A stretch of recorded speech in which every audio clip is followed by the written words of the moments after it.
Your brain is divided into two halves. Each half of your brain has millions of factory workers on each side. At the forefront of each one of those factories is a forming positive, and you got forming negative. You're the boss of the factory. You wake up in the morning and you say, man, I don't feel myself today. Forming negative hears that. He said, hey, the boss just woke up and said he's having a bad day today. Let's get to work. And your day starts tumbling into what you ordered. You could wake up in the morning and you say, you know what? Today is going to be a great day today. Man, thank you, Lord, for waking me up this morning. Forming positive turns around and goes, Steve's having a great day today. He's expecting some wonderful things to happen. And man, let's get it going. And they start manufacturing thoughts. You have got to change the way you think. It is the whole determining factor of where you go in life. So you make up what the future is. If your present is painful, you can escape to the past and get out of the pressure to change. How many follow this? Say I. Or you can escape to a future because no one knows what it is for sure and you can make it up. But if your brain links, it's been painful in the what? Past, in the, and it's even worse in the, it'll change like that. Who here has ever stayed in a relationship that you knew was not right for you? It wasn't right for you, it wasn't right for them.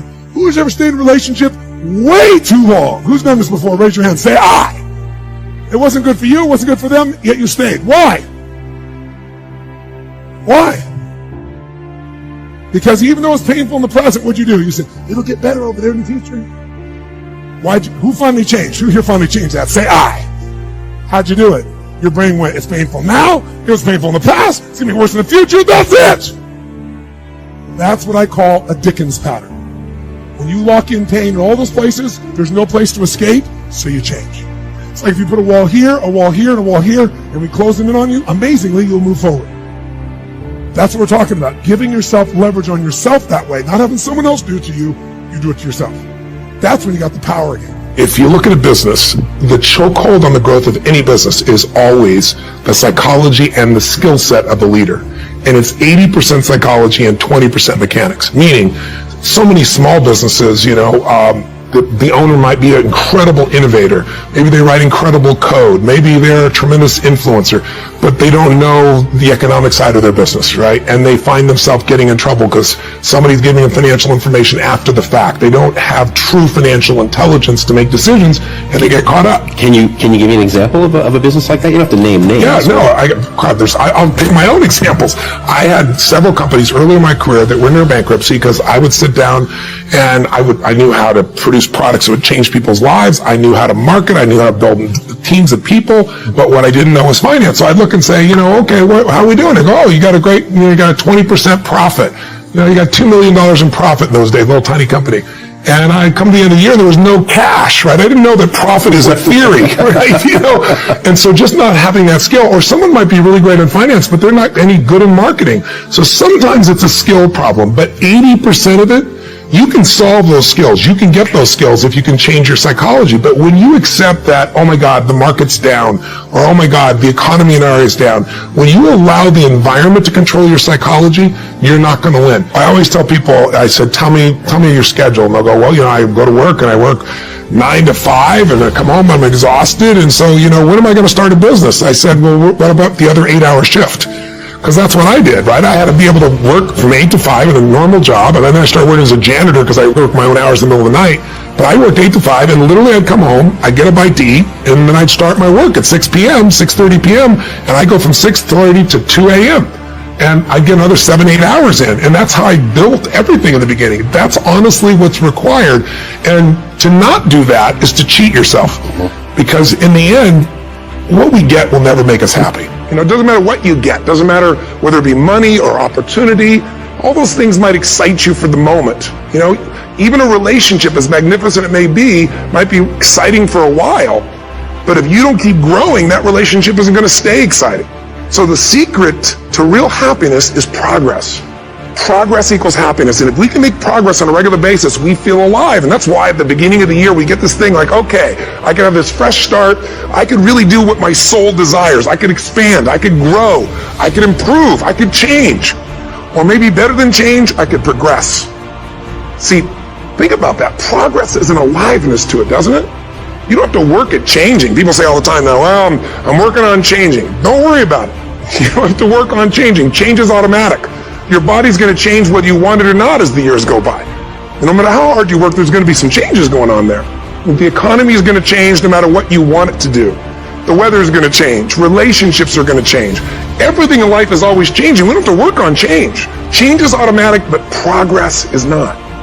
So if you want to make real progress, then you really got to look at your life in a different way. You got to say, I got to take control of this process and not just hope it's going to work out like people do who make a resolution. Progress equals happiness. If you're not growing, you're dying inside. It takes courage to enjoy yourself. What are some of the self-defeating behaviors that we become involved in that prevent most people from enjoying themselves? Some people develop the "what's the use" attitude. Why bother? Some people have the "I really don't care." And they convince themselves that they don't care and they don't feel anything. And after a while, they really don't feel anything. Their lives are empty. Some people say, well, it's really not worth the hassle. Just too hard. It doesn't bother me anymore. The fact that I'm not living out my dream. The fact that I'm capable of doing more and I'm not doing it. The fact that I'm content but I'm not fulfilled. The fact that I'm not living my dream. Tom Rusk and Randy Reed in a book called I Want to Change But I Don't Know How said, people go through life many times playing it safe. He says that's the secret hope, that they say to themselves, if I never let myself feel too good, maybe I'll never get hurt too badly. A lot of people don't ever do the things they're capable of doing because they allow themselves to go along with the crowd, following the crowd.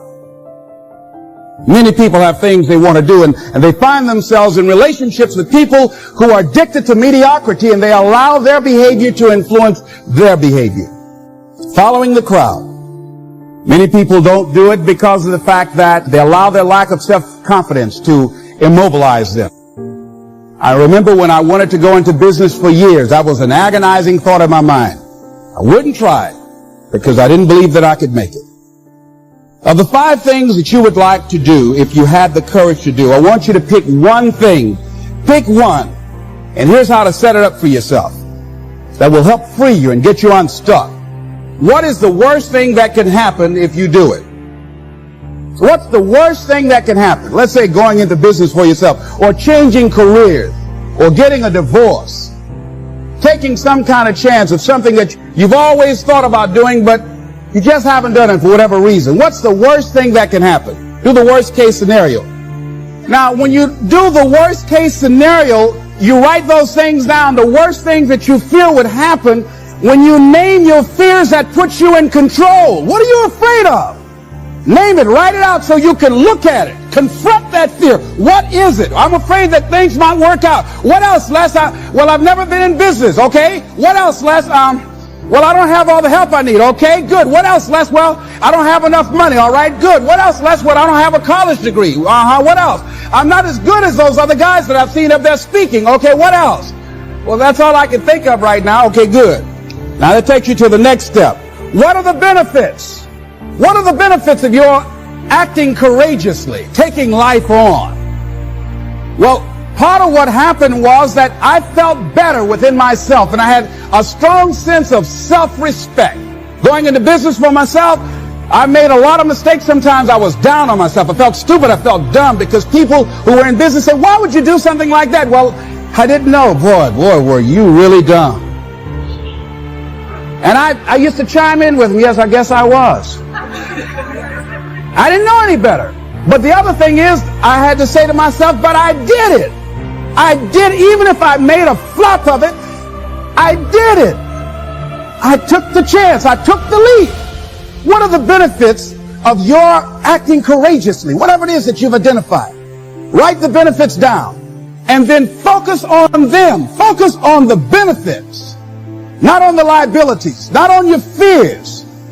Focus on the benefits. That which you hold in consciousness tends to manifest itself. Think about how good you feel.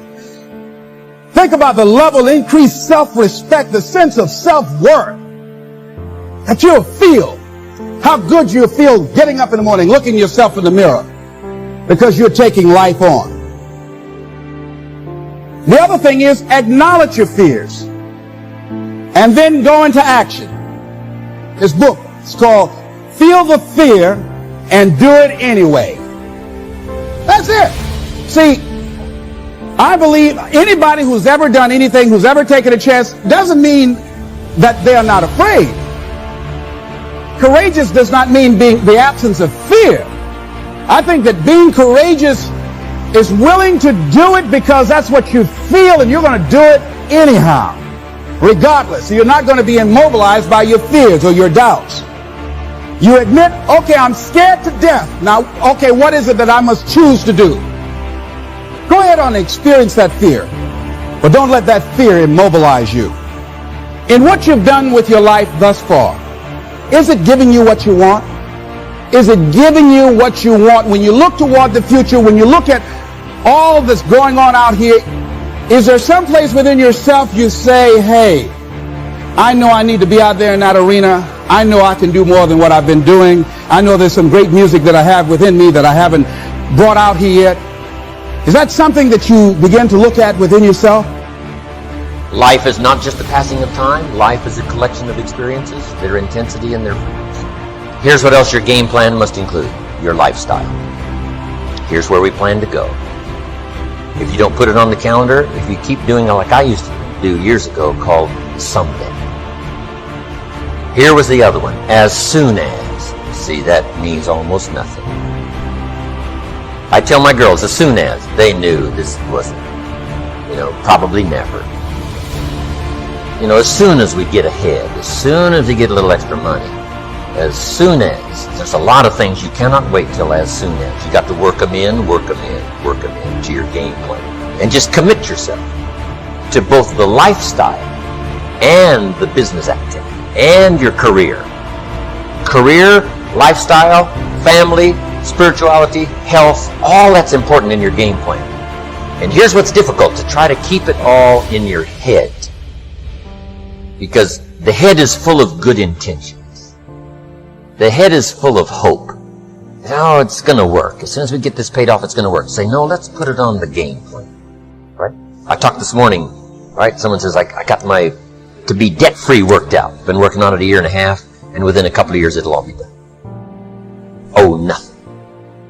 My father said that. Let's get a plan for you to be debt-free. Because Papa said, there's nothing like the freedom of no one having a claim on your assets. I said, well, I want to get there someday. I remember the day I crossed the line, debt-free. My parents left me their estate in Idaho. Guess how many debts? Not the automobiles, not the farm, not the land, not the house, not the properties, nothing. See, isn't that a bit unusual? But isn't that a bit exciting? Unbelievable for somebody to have that kind of unique consistency in their plan, wanting to leave it debt-free. Don't have to worry.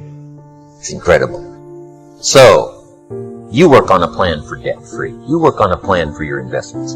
You get a game plan that'll work for you so that all the bases are covered and the balance is right. Yes, it's going to get out of balance.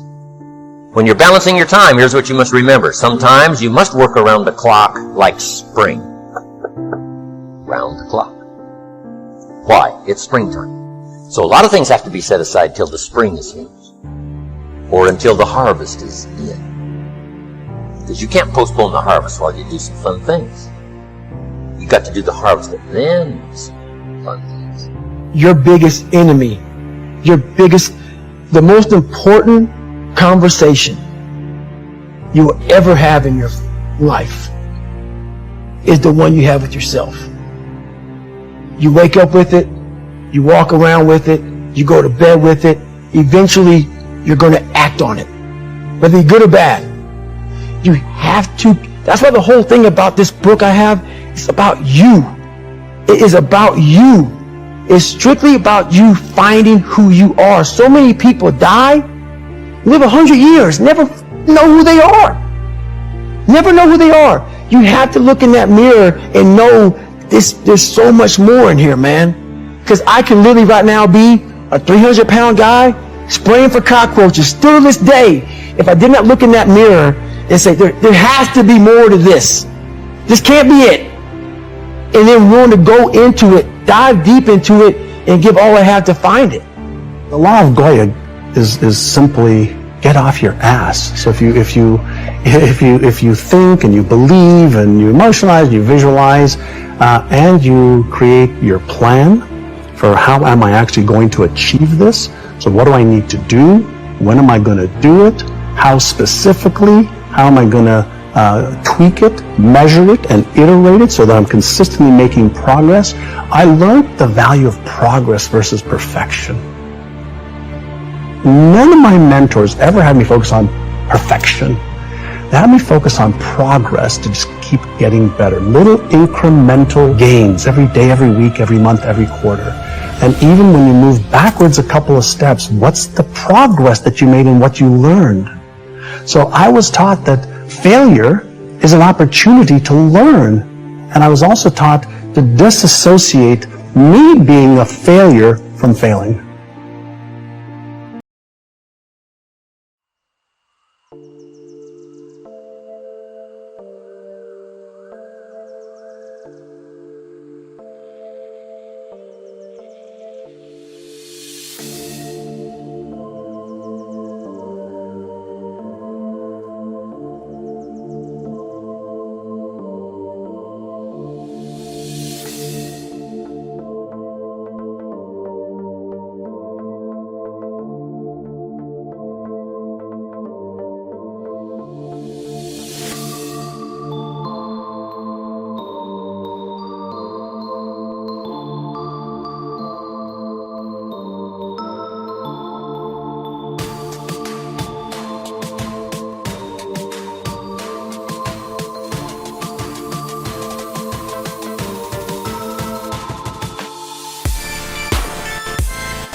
so high I'm hypnotized.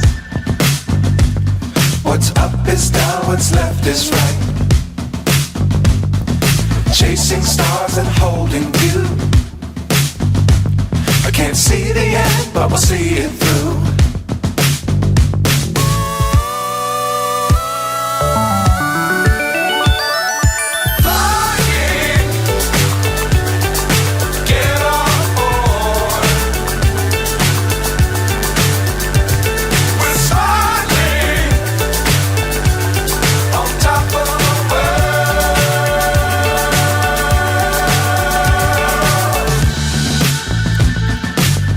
Times don't fly too high.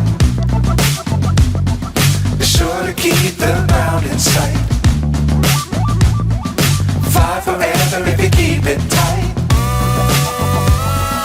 Love the world but keep the sky on your mind.